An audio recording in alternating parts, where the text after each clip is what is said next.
Ladies and gentlemen, welcome back to another episode of Couple of Nukes. As always, I'm your host, Mr. Whiskey, and today is a reunion with Shā Sparks. She was on the podcast quite a while ago, and when she was, we talked about turning trauma into treasure.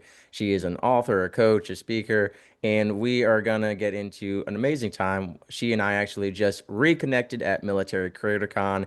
If you don't know what that is, I've done a lot of content about it, and it was an amazing first year conference for military creators, their spouses, their supporting partners, and sponsors. Great. It was a great time, and I'm sure Ms. Sparks will tell us a little bit about her perspective, but I got to speak, do comedy, and I think it was amazing. The connection was double what I felt at other conferences because Mhm. you had the creator connection and then the military connection. It was one of the most inviting, welcoming, and community focused events I've been to. And again, that was just the first year. So excited for the dates for next year are already up. You can already get, looking at that. So excited to see everyone there. I'm sure you'll be there again next year as well, Ms. Sparks. So, I've mentioned a lot here. I'd love for you to tell us a little bit about yourself and, of course, what I just mentioned there as well. Oh, yeah, well, yes. And first of all, you crushed the stage when you had Thank your you. comedy debut. So congratulations. Yeah. So, gosh, about me. So I am a certified fearless living coach, master practitioner in NLP, MER, hypnosis, and Reiki. And I bring the HI, as I like to call it, the human interaction to the AI. I'm an AI coach as well. Mhm. I have been speaking and coaching and all of that, books and gosh, I don't even know, almost 9 years now, and my podcast, 8 years. And so just being able to like come full circle on so many different things. One, military creator con, and then two, to see, how far you've come as well in the last few years. I think we've known each other 3 years now, and to just see how everything shifts. So, yeah, we can dive into Military Creator Con. We can talk about anything that you want. I'm not really focusing more on the trauma into treasure, although I still do that at some. For me, right now, it's primarily helping business owners connect to their purpose and connect to their business with AI.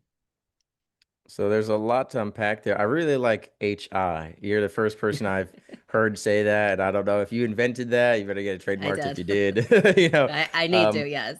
but I love that HI, human interaction, because we keep talking about Yes. artificial intelligence and all of that. And I think we have lost a lot of human connection through that. I've done a lot of good episodes about how it's shaping family dinner dynamics, friendship dynamics, Yeah. how it's changing sportsmanship in children. So lots of great psychological studies that are just coming out because we're kind of living it. We are the first, all these different generations, we're kind of the first of our group to experience this and see that unfold. And I want to go to, you talked about shifting from trauma into treasure into more, business individuals, human interaction.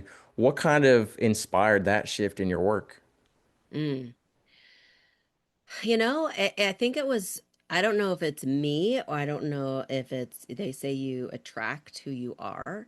And so Mm, I don't know if my customer base just shifted, but I noticed that I was just meeting more, instead of people who had been through trauma, I was meeting more business owners who were really looking into, finding the blind spot, the pattern that was stopping them in their business, which I can see is also stopping them in their personal life. And so it really shifted into that.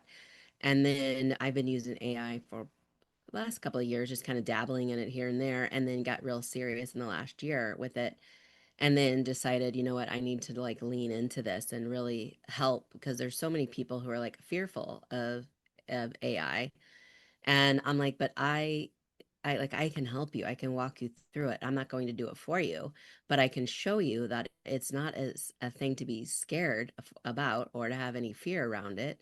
It is a tool to use for your business, just like any other tool you would use, whether that's with your, graphic design or your marketing, anything else, your CRM system. And so just being able to really dive in to that realm has been so rewarding because business owners are me, right? So to be able to help them is, I love that.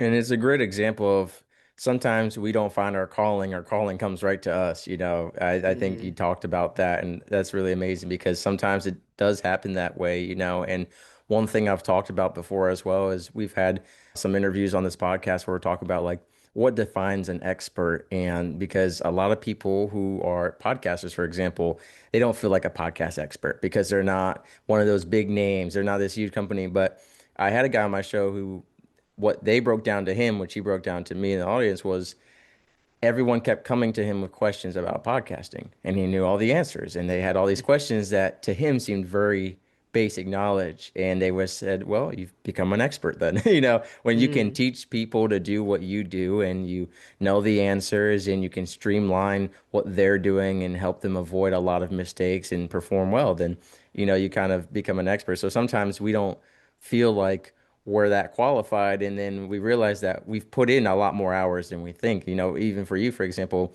like you said, it's been years of using AI. And even if you didn't fully go into it until a certain point in time, you still were using it a lot, and they say and everyone has different books and studies on how many hours it's required to become good at something. But, it is something that a lot of us are using now in our everyday life, but also something, as you mentioned, that people are afraid of or don't understand properly. And I'd love to get into, you talk about at some point you got serious with AI. What does that look like? Is this you're building your own or you're creating certain systems with it other than just asking it questions? What does that seriousness look like?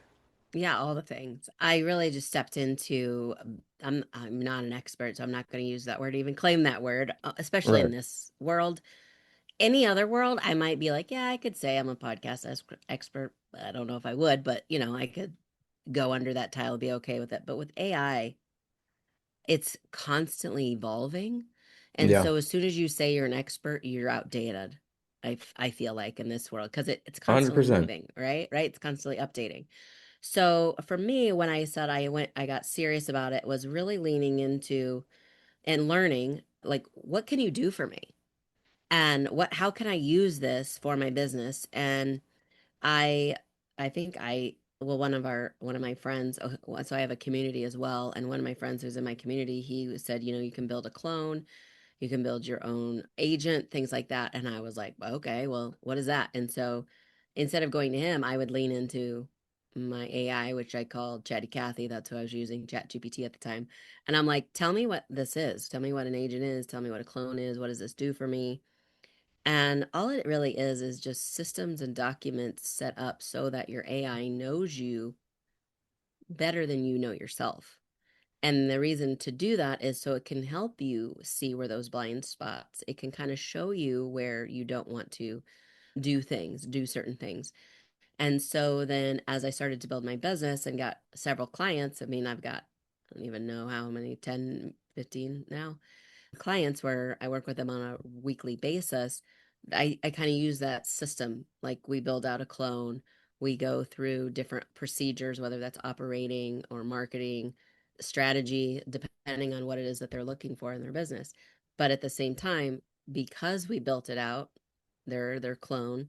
And when I say built it out, it's literally I ask them questions, they fill it in, and or they give me the answers, I fill it in and send it to them, and we create a just a downloadable file. We call it a markdown file, but because that's text that's specific to AI, Mm, but you can use it as a Word document, right?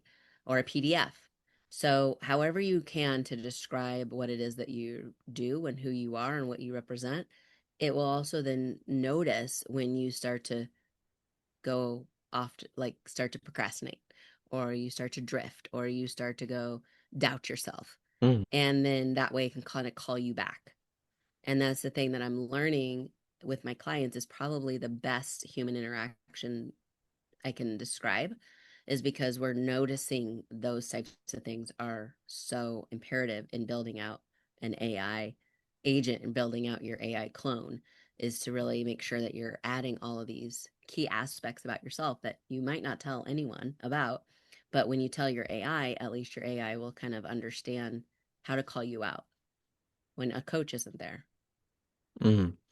I agree. I was just on a podcast earlier today talking about discipline and accountability being two pivotal building blocks of everything we do. Every conversation we listen to, every book we read, everything that we take in, we have to implement, and you can't implement it without discipline and strategy, especially for a long period of time. This goes for fitness, for business, for everything you're doing. And I think having accountability is one of the greatest things you can do because I think procrastination and laziness are huge and more than ever before, distraction.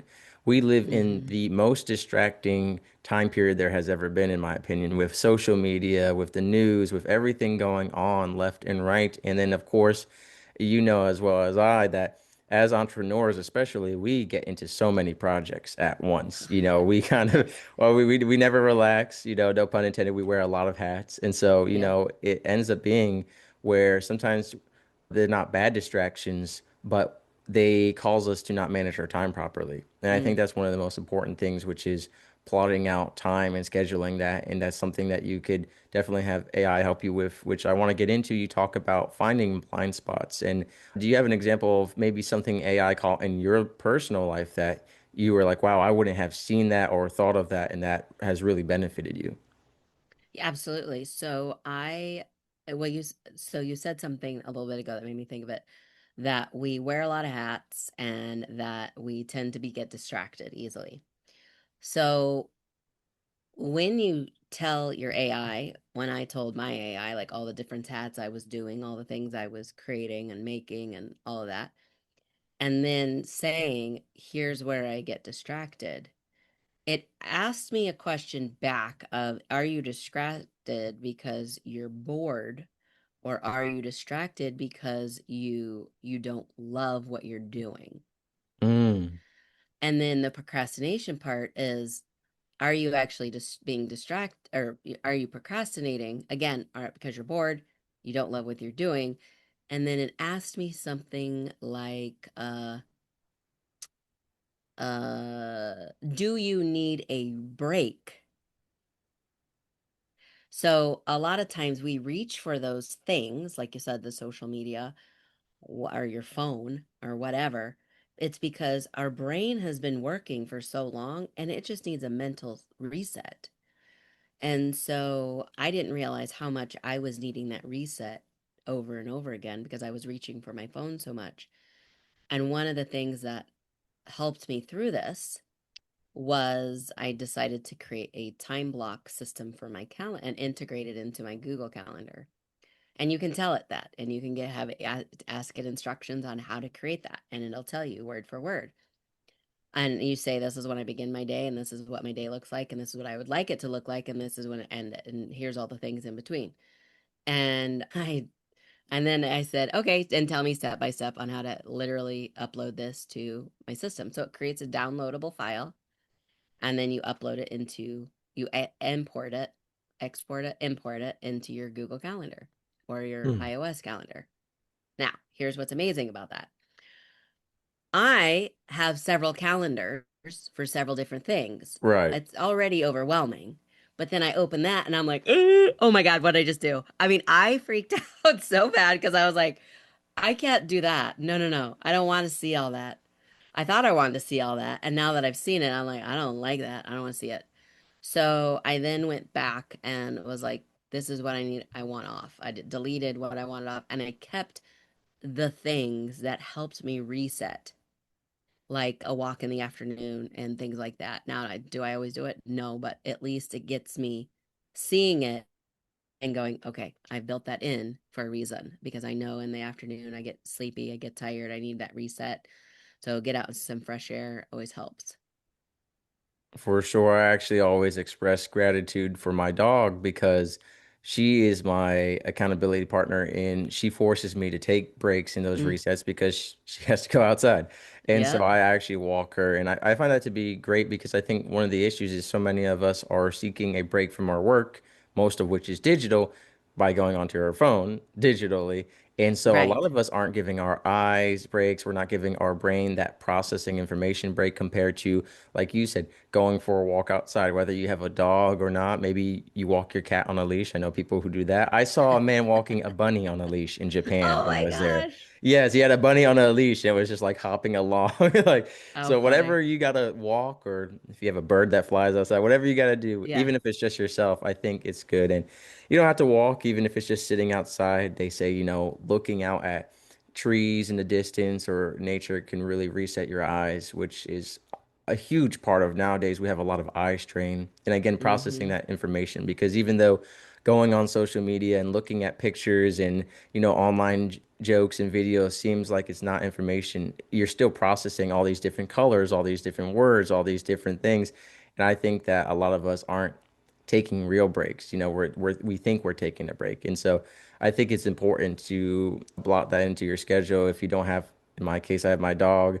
We don't have a set schedule. It's like after every meeting I go walk or before every meeting I go walk her. So it's kind of a fluid schedule, which I think is important as well. But if you want to block it off each day, I think that's really great too, because consistency is important. And so many of Yes. us are kind of just staying up to whatever time, waking up at Mm. whatever time. We're kind of living it day by day. And you can do that for a while, but the long-term health effects are terrible as we've seen. And so many people are just staying up, all night to like 2 Mm-hmm. a.m., working or on their phones, and then waking up a few hours later. And we're seeing a lot of burnout. We're seeing a lot of people with their productivity going down. We're seeing a lot of bad effects in terms of critical thinking skills and everything because of inundation and so much inundation. And so I think that's really important. Now, we also mentioned authorship and podcasting, so I'd love to talk a little bit about that on your end. Sure. Sure. I started, if I remember right, it's been, feels like it's been so long ago. So I many wrote my, books and episodes, you I don't even know, remember, right? I wrote my first book first out of a funny. So long story, long story longer. I started writing down chapters of what I thought would be my book years ago and just really looked at it from a story. So before I did any of this coaching stuff, I was a hairstylist and had a salon and was sharing with my clients a story about something, and they would be like so like engaged and listening to me, and they would say, wow, that was such a great story. And then I would always share in that story about something that I learned about myself, because I know it applies to so many other people and it's just not what I learned, they can apply it to themselves too.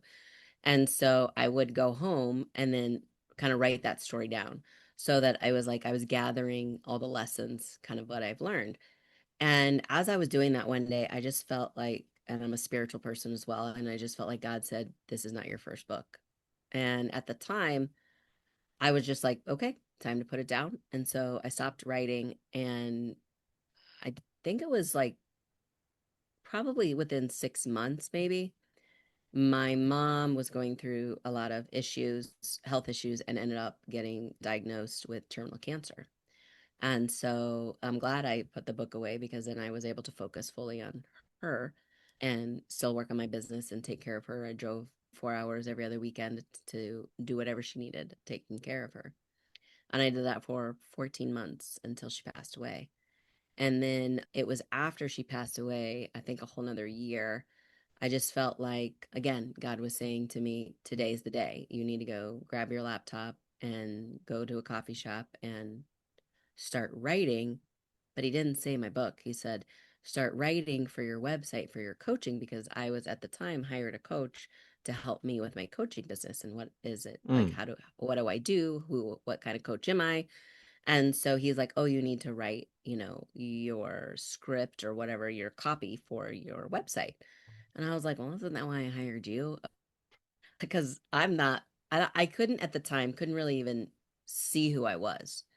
right. And so I grabbed my laptop, went to a coffee shop. I opened my Google Doc that he had sent me that I was working on, and the internet wasn't working wherever I was sitting. And it was outside. It was a beautiful day. I mean, the weather was perfect, to trees, gorgeous. And I was like, I don't want to go inside because this view is fantastic.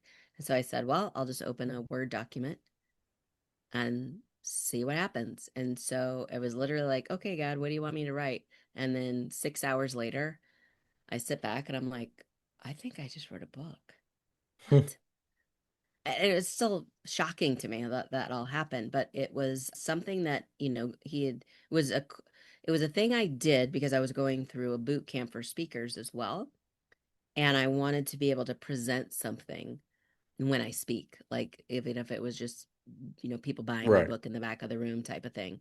And so it's a just a little book. It's on the how to get your voice back is what I called it. And it's the six it's kind of a journal prompt book. It was the six steps to I can't even remember the subtitle now, but to basically shift your brain from negative to positive. Wow, and for anyone listening, not watching, Shay Sparks is still definitely a hairstylist because she has killer hair, by the way, everyone. Like I always know it's you because no one has hair like you. Like you have such a distinguished style and you've kept that as long as I've known you. You probably had it longer than I've known you. So for anyone not watching, you gotta look her up. She's got I don't even know how you do it, the blended hair. It's just so unique. I think a lot of people when Thank they you. dye their hair, they just like throw one color in there and you got artwork, so Yeah, still thank at you. it. And yeah, I think it's amazing how that happens sometimes. It's interesting. I've had a couple people that I've interviewed or that I work with who were like, yeah, I wrote a book and then God said, don't publish that one yet. I'm gonna do a different one first. And it was Yeah, like, what? You should have told me that before I wrote that one, I but know. sometimes, what I like to say is God knows like when it's best released, because like it can perform well anytime it's released. I'm sure for any one of y'all who are writing a book, but there is just like a better timing. And so leaning into that, and I think that's amazing. And I want to talk about podcasting as well because you've been podcasting a long time. I just hit 300 episodes just the other day. So, Hey. and I'm sure as I know from having 300 episodes now, it's a lot of work. When you become a Yes. podcaster, you somehow also become a marketer, an email manager, a social media guru. You become there's a lot of different functions now, especially now that there's AI help. But I'm sure when you started, it was a lot of like you're doing all this stuff on your own. It is a lot of work. So can you tell us a little bit about your podcasting time? Yeah, for sure. So I'll take you back to many years ago. I dated a guy who had a podcast, and I was like, "You do? That's fascinating. Like, tell me more about it." And he was like, "It's just me and my buddies sitting around the dining room table talking about science fiction movies." And I was like, "What?" And he's like, "Yeah." And I was like, "Well, that Right. sounds dumb." Of course, that was my take on it. Clearly, we didn't last. But and then I listened to it, and it was dumb in my opinion because they all spoke at the same time. Mm, And that is, as a podcaster, that is like one of the things that I teach over and over again. Like, do not overspeak your co-host or your guest. right. You're doing a disservice to the audience. And even though you think, well, I'm not concerned about them, well, they're concerned about themselves, so they don't want to listen to that, Right. right? Yeah. So for me, that was like a big no-no. So I guess that was a red flag from the beginning, but it intrigued me, and I actually ended up taking a like a 2-day class at the local community college there in Kansas City where I lived at the time, and I learned how to edit on Audacity, and so I had to literally edit all of it When it all was the just a time. sound wave, there was no Yeah, exactly, transcript, there was no descript, exactly, nothing. all sound I wave. used to use Yes. Audacity too. It's not And easy. I listened to episodes probably 100 times, not probably, but it's many, many, many times going Right. through it, Oh yeah. and very slowly. And I would go back and cut out the all the ums and all the things. And I was like, this is a nightmare. But I did it because I'll tell you about the inspiration. So I had went out with him, and then that ended, and then my dad got diagnosed with cancer. And then, so 2 years after my mom passed away, my dad got diagnosed with his first cancer. And 6 months before he passed away, which was 2 years later after my mom, he shared the story how he was drafted to Korea during the Vietnam War.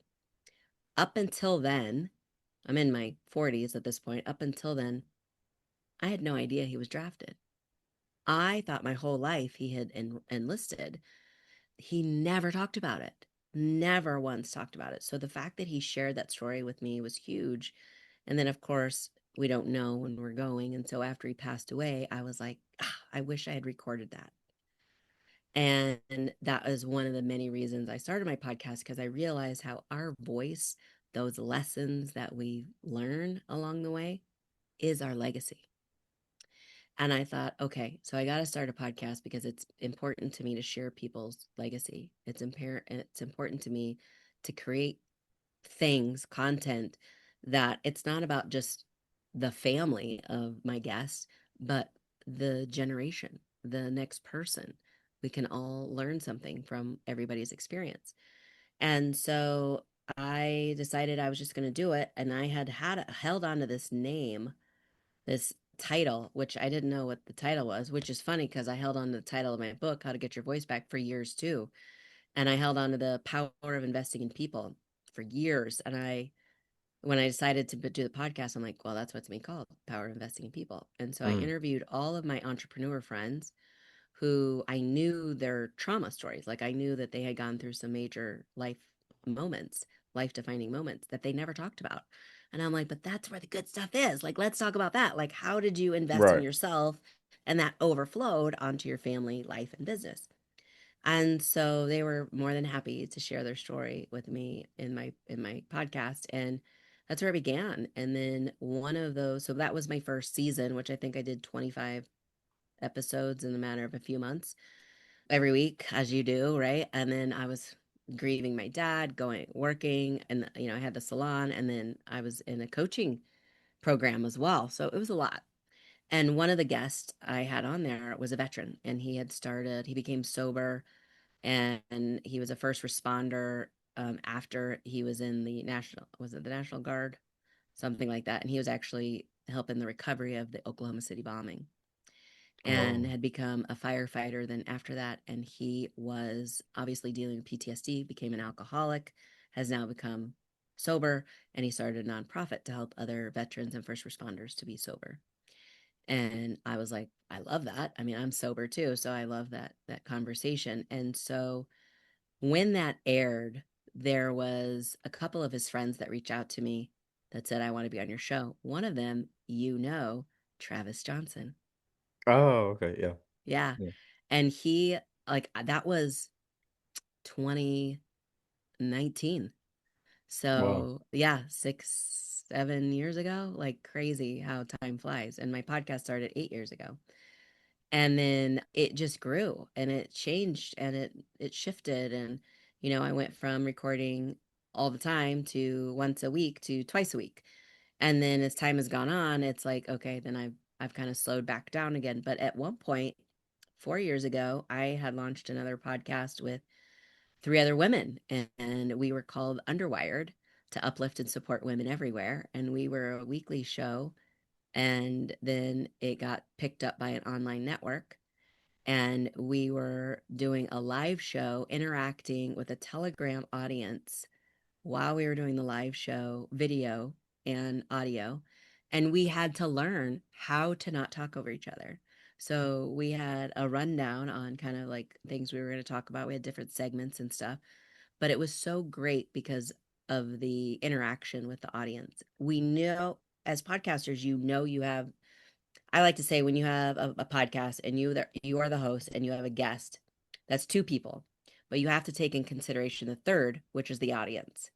And so when you do a live show, when you have that interaction, you are then feeling the energy from them, but you're also getting like the direction on where you want it to go. And for me, that is why what creating a good podcast is about is adding that layer of the audience to your to how you create it. If you forget about your audience, then you're doing a disservice to your listeners, to your audience in general, your followers. When you have them in mind and you start to create things that are going to benefit them, you start to create things on calling them out. Like one of the things that I always say that I do is I will say, I'll ask a question like, Mr. Whiskey. So most of my audience is either entrepreneurs, they're transitioning from entrepreneurship or employee to entrepreneurship, or from military to civilian life. So what advice, blah, blah, blah, blah. But I'm calling them out so that they are recognized. And then let's pretend that someone is, listening to a podcast in the car, and then they're just going along listening to it. And then at some point they blank out and they're starting to think about other things because they're, whatever. It's not entertaining enough, right? Well, by calling them out, you're then re-engaging their brain back into going, oh, I need to really listen to this because that's exactly who I am. So those are the couple of many lessons I've learned in having a podcast. You mentioned cadence, which I think is really important. I remember there was a day I recorded back-to-back episodes, I think, for almost 10 hours straight. And I was burnt out. Yes. Each episode got shorter and shorter. The last person was like, "That's it." And I mean, it was like 49 minutes. And she was like, "That's it. We should go longer." And I was like, "Listen, I've been recording for 10 hours, and every episode was an hour and a half. Yours was a little bit shorter, but like I gotta go to bed or something. Like Right. I have a headache because I've been sitting here recording all day, talking, listening. I've been wearing a hat all day. I started to get a headache. Like there's a lot of factors that play into it, but finding your cadence is so important. A lot of people feel the pressure to be weekly or to be bi-weekly or whatever it may be, but I think, finding your cadence is really important because it is about quality over quantity. A lot of us are misled by numbers. I've met people Mm, who are bragging, I've got, 1,000 podcast episodes. Oh yeah, they're each 5 minutes long. Meanwhile, you've right. got someone who's, hey, I've got 100 episodes, but they're all 60 minutes and they're, impactful conversations. And that's not to disregard anyone who has 5 minute podcasts, 15-minute podcasts, right? But sometimes we just pump out as much as we can Mm, because we think those numbers will get the attraction of sponsors or more audience or whatever it is. And I think it's important to remember that what we do, the actual content and the quality is more important than the numbers. And when I first started, it was like, I need to get to 100 episodes. Even if I throw in a few filler episodes, I was like, I want to hit that 100 mark. And after 100, I stopped counting. Like I didn't even yeah. like I celebrated the other day 300, but it was just like I happened to look at my podcast online and I was like, "Oh wow, we're at 299. That means tomorrow's episode is 300." Like Oh, I that's stopped awesome. because even with downloads, I used to check Yes. every 30 minutes exactly. And I was told I was obsessive, but every 30 minutes I would go back and see who had listened, where did they listen. Like I was on a rotation. And some people check daily, some people check once a week, some people don't check at all. And I've slowly stopped caring. Every day, people listen to the show. That's all that matters. And what I always say is, I know that God's going to take the episodes to the right person at the right time. And that's more important than taking it to 100 or 1,000 people who don't receive it. And a great example Right. is we always say, would you rather have 10 clients who pay a lot of money or 100 clients who don't pay, right? Right. You Right. want people who are engaging with it, who are taking something away from it. So I think when you talk about advice for podcasters, that's a huge thing. Like people chase after numbers so much in every facet, from the downloads to number of episodes, and right now my cadence is every other day. So you want to talk about busy, I've been off Mm-hmm. track because I've been traveling a lot and I didn't get to pre-record as much as I wanted, but I think one of the beautiful things about podcasting is the flexibility. Like when I went to Japan, I had recorded a bunch of episodes ahead of time, spaced them out. I even know some people who in January and February they record all their episodes for the whole year. Yeah. So you can do Yeah. that. Or if you want to be, I like to have fresh conversations, especially if you're doing anything that is time sensitive or more political, whatever your show is about. But I remember, what you're talking about. When I first started my podcast, it was just a couple of nukes, no pun intended. Yep. BSing. We were talking about mental health, suicide prevention and stuff, but there was also a lot more of just that conversation happening. And we had set up a system like if you want to talk, raise your hand or something. So we're not talking over each other because we were Mm, in person. So we're like, we got to set up a system so we're not all talking over each other. And this was before I was even doing social media clips. And now it's like, hey, I'm trying to make a social media clip of what this person is saying. We've got two people talking over it. And, you're trying to make right. captions and the captions aren't lining up. Now you got to do them manually, which takes forever. So I think there's a lot of stuff that goes into it. Now, you've mentioned, we talked about podcasting, authorship, coaching. What is the future looking like for you? Where are you right now expanding into and continuing to grow? And what do you think the future is going to look like? Yeah. So I love that question. Thank you for asking. For me, I think I really want to do more speaking or training. I love doing workshops. I love helping people. I love being in motivating and inspiring people as well. So I think I have some frameworks of keynote speeches put together for, bringing the HI, the human interaction, to the AI and how to utilize that. I was actually just at an AI summit, 3 day summit for over the weekend, and they were talking, like every single speaker they had talked about making sure we don't forget that human interaction. And I'm like, this is crazy. They literally are taking stuff out of my speech. How did they? But clearly it's a thing, right? Like we got to have to remember that. And they even, this one particular speaker even gave prompts like how to interact with your children at dinner. And I'm like, wow. So they're like actually having you set up for a script for your, to how to talk to your kids. Like, whatever, that's fine. But the fact that they're actually doing it, I was like, well, hopefully they do it. And hopefully they, put the phones down and they don't just pick it up and read from that. But for me, it's more about the training, more about the audience. I love live audiences. Like we were at Military Creator Con and being able to interview you while we were in the hallway and it went out live on their Facebook and their YouTube feed was amazing. So hopefully more of that in the future for me. For sure, I'm in that same boat because speaking on stage, I think that is beautiful. And I've, been in the works with talking to different high schools and colleges about, for me, the most important thing is a lot of what I do is intervention, but I think a lot of what I want to do more of is prevention. Like we Mm, call it suicide prevention in it, but most of it is intervention that I get asked about. And a lot of what I do with addiction recovery, it's intervention. And I want to focus more on speaking to the youth to have prevention, to, yeah. you know, w- this is where it all starts. Not just the suicide and the depression, the anxiety and the addictions, but targeted violence, domestic violence, sexual abuse. A lot of it's all stems back to mental health. And mental health really stems to two facets, which is one, the childhood, the on the parental side with your family life, but the other side is school, with bullying and Mm, cyberbullying. And so obviously that's a very hard group to break into and talk to teenagers, anyone who's ever tried to do that, but I think that's really important. So speaking, we have podcasting and authorship as one platform. And speaking is a whole new platform. So I completely agree with you. And the energy is different. Like you yeah. said, it's you and me in this conversation and the person listening right now. Yes, we're talking about you in the car, but Yeah. also the person, when you're on stage and you're seeing people, live, their live reactions, you're feeling the energy and they're asking Yeah. questions. It is so different. And so that is something I look forward to, and I hope to see you on stage more as well. And I think for anyone who wants to get into speaking, be encouraged. I know someone once said, it's a very small speaking world. And sure, you might run into the same people a lot, but I was doing research and there are thousands of conferences across the country every day Oh yeah. for the most niche things too, for bus drivers, for dentists. I've seen multiple dental hygiene, summits. Oh I've seen yeah. even dental podcaster summits, So Right.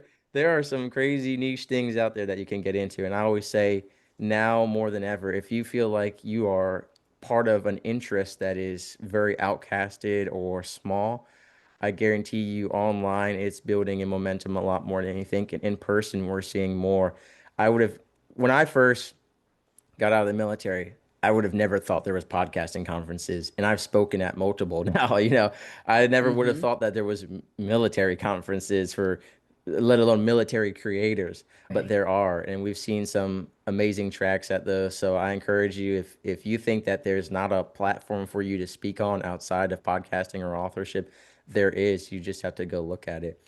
Now, Ms. Sparks, as we wrap up the episode here, I want to get into, we've mentioned coaching a few times. Who should really reach out to you? Who would be best fit to work with you and benefit the most from that? Yeah, great question. So I do two things right now. I have a community. It's a membership mastermind, an inner circle for purpose-driven creators and entrepreneurs that we meet once a week on Zoom, and it is we celebrate each other's wins. We are a safe place to ask for help when needed. So if you have a challenge, you can always bring that, and we will mastermind the answer for you, the solution. And then we ask what you're committed to doing. What are you committed to making in the next week? And so we have that accountability piece that you had mentioned before. And I found when I was going through networking events myself, that was what was lacking. And so I created my own community to do that. So you can find more information out on the makersmachine.com website. And then coaching for me, if you are, again, a purpose-driven entrepreneur or an entrepreneur, small business owner who is like, I am a little intimidated by AI. I've been dabbling with it, but I don't really know how to utilize it to its fullest. And whether I know how to utilize to its fullest yet or not, but I can definitely point you in the right direction and coach you through how to create your clone, how to create, agents to set you up, how to create your custom GPTs to really help you hold yourself accountable. So even when you don't have a coach there kicking you in the pants every week, you can do it yourself.